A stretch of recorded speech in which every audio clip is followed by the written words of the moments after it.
Welcome everyone. PS success point চ্যানেলের পক্ষ থেকে সবাইকে শুভেচ্ছা। আশা করি সবাই ভালো আছো। আজকের এই ভিডিওটি মূলত বিদ্যাসাগর বিশ্ববিদ্যালয়ের অন্তর্গত যারা ইতিহাস অনার্স নিয়ে বর্তমান থার্ড সেমিস্টারে পড়ছো, মূলত তাদের উদ্দেশ্যেই আজকের এই ভিডিও।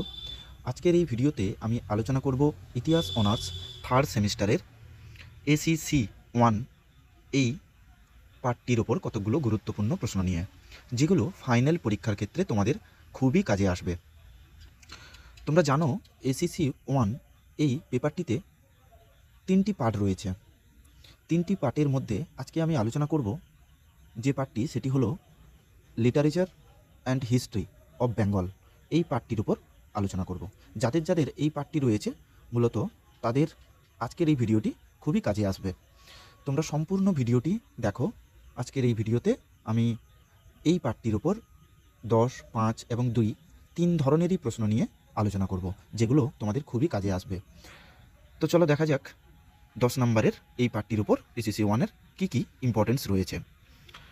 10 নম্বরের তোমাদের ফাইনাল পরীক্ষাতে দুটো থাকবে, করতে হবে একটি। আমি 10 নম্বরে সাজেশান হিসেবে 5টি প্রশ্ন দিয়েছি। আশা করি এই 5টির মধ্যেই তোমরা কমন পেয়ে যাবে। তবে এই 5খানা প্রশ্ন তোমাদের দায়িত্ব সহকারে পড়ে যেতে হবে। প্রথম প্রশ্ন হলো, শরৎচন্দ্র চট্টোপাধ্যায়ের পথের দাবি ও চরিত্রহীন উপন্যাসে 19 শতকের বাংলার নারীদের অবস্থা সংক্ষেপে আলোচনা করো। 2 নম্বর প্রশ্ন হলো, রবীন্দ্রনাথ ঠাকুর ঘরে বাইরে উপন্যাসে স্বদেশ ভাবনার পরিচয় কিভাবে ফুটিয়ে তুলেছেন তার সংক্ষেপে আলোচনা করো। ভীষণ ইম্পর্ট্যান্ট এই প্রশ্নটি। 3 নম্বর প্রশ্ন হলো, ভারতীয় ইতিহাস চর্চায় অক্ষয় কুমার মৈত্রীর ঐতিহাসিক চিন্তা সম্পর্কে আলোচনা করো। 4 নম্বর প্রশ্ন হলো, হাঁসুলি বাঁকের উপকথা উপন্যাসে করালি ও বনওয়ালির চরিত্রের স্বরূপ বর্ণনা করো। 5 নম্বর প্রশ্ন হলো, সতীনাথ ভাদুড়ির ধোঁড়াই চরিত মানস উপন্যাসের বিষয়বস্তু সহ গান্ধী আন্দোলনের মধ্যে এর সম্পর্ক কী তা সংক্ষেপে আলোচনা করো। এই প্রশ্নটিও কিন্তু ভীষণ ইম্পর্ট্যান্ট, এবারের জন্য ভীষণ ইম্পর্ট্যান্ট প্রশ্ন। আমি এই 5টি প্রশ্ন সাজেশান হিসেবে 10 নম্বরে দিয়েছি। প্রত্যেকটি প্রশ্ন কিন্তু দায়িত্ব সহকারে তোমরা পড়ে যেও। এরপরে আমরা দেখে নিব 5 নম্বরের প্রশ্ন কী কী হতে পারে। 5 নম্বরের প্রথম প্রশ্ন হলো, ইতিহাস ও সাহিত্যের মধ্যে পার্থক্য নিরূপণ করো। 2 নম্বর প্রশ্ন হলো, মালায়ালম ভাষা ও সাহিত্যের বিকাশে চন্দু মেননের অবদান আলোচনা করো। 3 নম্বর প্রশ্ন হলো, বাংলার ইতিহাস চর্চায় সাহিত্যের কতখানি অবদান রয়েছে তা সংক্ষেপে আলোচনা করো। 4 নম্বর প্রশ্ন হলো, বাংলায় ব্রিটিশ বিরোধী আন্দোলনের প্রেক্ষাপটে আনন্দমঠ উপন্যাসটি দেশপ্রেমে উদ্বুদ্ধ করতে কতদূর সফল হয়েছিল। 5 নম্বর প্রশ্ন হলো, হাঁসুলি বাঁকের উপকথা উপন্যাসে সামাজিক চিত্রে পরিবর্তন লক্ষ্য করা যায় তা বর্ণনা করো। অথবা দিয়ে প্রশ্ন আসে, হাঁসুলি বাঁকের উপকথা উপন্যাসে কাহার সমাজের চিত্র রূপায়ণ করো। 6 নম্বর প্রশ্ন হলো, তারাশঙ্কর বন্দ্যোপাধ্যায়ের গণদেবতা উপন্যাস এর সামাজিক দৃষ্টিভঙ্গি কী ছিল তা আলোচনা করো। 7 নম্বর প্রশ্ন হলো, উপন্যাস রচনার দিক থেকে বঙ্কিমচন্দ্র চট্টোপাধ্যায় ও রবীন্দ্রনাথ ঠাকুরের মধ্যে দৃষ্টিভঙ্গির পার্থক্য নিরূপণ করো। 8 নম্বর প্রশ্ন হলো, একটি দাগ দিয়ে রেখেছি টিকা লেখো বলে, রমেশচন্দ্র মজুমদার, রমন পিল্লাই, ফকিরমোহন সেনাপতি এই 3টি চরিত্রের উপর তোমরা টিকা পড়ে যাবে। এর মধ্যে থেকে কিন্তু একটি আসবে। তো 5 নম্বরে আমি 8টি দাগ দিয়েছি, এর মধ্যে আশা করি তোমরা কমন পেয়ে যাবে 4টি প্রশ্ন। এরপরে আমরা দেখে নিব 2 নম্বরের কী কী প্রশ্ন হতে পারে। 2 নম্বরের প্রথম প্রশ্ন হলো, অতীত ও ইতিহাসের অতীত বলতে কী বোঝায়। 2 নম্বর প্রশ্ন হলো, ঐতিহাসিক সময় ও পৌরাণিক সময় বলতে কী বোঝায়। 3 নম্বর প্রশ্ন হলো, ইতিহাস ও সাহিত্যের মধ্যে দুটি পার্থক্য উল্লেখ করো। 4 নম্বর প্রশ্ন হলো, রমেশচন্দ্র মজুমদার রচিত দুটি গ্রন্থের নাম উল্লেখ করো।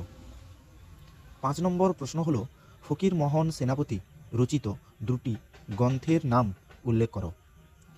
6 নম্বর প্রশ্ন হলো, চন্দু মেনন রচিত দুটি গ্রন্থের নাম উল্লেখ করো। 7 নম্বর প্রশ্ন হলো, অক্ষয় কুমার মৈত্রীয় রচিত দুটি গ্রন্থের নাম উল্লেখ করো। 8 নম্বর প্রশ্ন হলো, রমন পিল্লাই রচিত দুটি গ্রন্থের নাম উল্লেখ করো। 9 নম্বর প্রশ্ন হলো, ঘরে বাইরে ও ও 4 অধ্যায় কার লেখা? পাঠ প্রশ্ন কবে প্রকাশিত হয়? 10 নম্বর প্রশ্ন হলো শরৎচন্দ্র চট্টোপাধ্যায় রচিত কয়েকটি উপন্যাসের নাম উল্লেখ করো।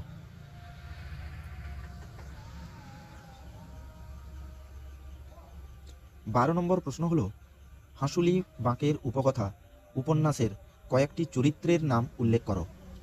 13 নম্বর প্রশ্ন হলো পথের দাবি কার লেখা, কবে প্রকাশিত হয়? 14 নম্বর প্রশ্ন হলো গণদেবতা উপন্যাসটির সামাজিক দৃষ্টিভঙ্গি কী ছিল? 15 নম্বর প্রশ্ন হলো শরৎচন্দ্রের পথের দাবি উপন্যাসে 20 শতকের নারীদের কোন দিকটি আলোকিত হয়েছে? 16 নম্বর প্রশ্ন হলো বঙ্কিমচন্দ্রের আনন্দমঠ উপন্যাসের দুটি ঐতিহাসিক ঘটনার উল্লেখ করো। 17 নম্বর প্রশ্ন হলো রবীন্দ্রনাথের ঘরে বাইরে কোন আন্দোলনের পটভূমিকায় লেখা? পাঠ প্রশ্ন এই আন্দোলন কখন ঘটেছিল? 18 নম্বর প্রশ্ন হলো চন্দু মেনন কে ছিলেন? 19 নম্বর প্রশ্ন হলো উপন্যাস লেখার ক্ষেত্রে বঙ্কিমচন্দ্র ও রবীন্দ্রনাথের মধ্যে তুলনা করো। 20 নম্বর প্রশ্ন হলো ধোঁড়াই চরিত মানস কার লেখা? পাঠ প্রশ্ন এটি কবে প্রকাশিত হয়? আমি 2 নম্বরের 20টি প্রশ্ন সাজেশন হিসেবে দিয়েছি। আশা করি এর মধ্যেই তোমরা কমন 5টি প্রশ্ন পেয়ে যাবে। কাজে প্রত্যেকটি প্রশ্ন তোমরা দায়িত্ব সহকারে পড়ে যেও। ফাইনাল পরীক্ষাকে তোমাদের আর বেশি দিন সময় নেই। তোমরা প্রত্যেকেই দায়িত্ব সহকারে সিরিয়াস হয়ে পড়তে শুরু করে দাও। তোমাদের কারোর যদি কোনো সমস্যা থেকে থাকে অবশ্যই তোমরা কমেন্টে জানাও। আমি চেষ্টা করব তোমাদের সমস্যাগুলো সমাধান করে দেওয়ার জন্য। সবাইকে পিএস সাকসেস পয়েন্ট চ্যানেলের পক্ষ থেকে অসংখ্য ধন্যবাদ। সবাই ভালো থেকো।